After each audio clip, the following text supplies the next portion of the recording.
საგიჟეთია, დედამიწა გახდა საგიჟეთი.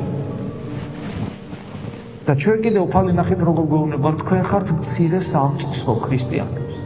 და უნდა თავი გადავირჩიოთ როგორც ქრისტიანებმა.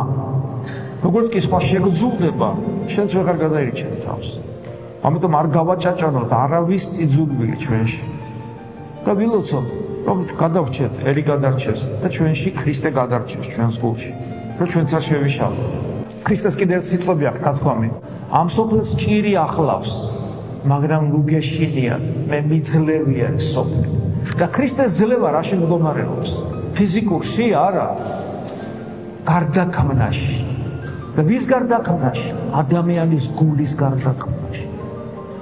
ჩვენ თუ ქრისტეს შევუშვებთ ჩვენს გულში ვერ შემოვა ეს სოფელი, ამას ნიშნავს ეს ძლევა. აი ეს სოფელი თავისი წესებით, რომ გულისთქმაი, ხორცთაი, გულისთქმაი, თვალთაი და სიამაყე ამას სოფლისა ჩვენში ვერ შემოვა.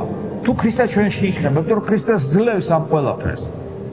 ძლევს სიმშვიდი, სიმდაბლით, გულმოწყალებით, სიყვარულით, მიმტევებლობით და ჩვენ გვაძლევს გასასვლელს მარადისობაში.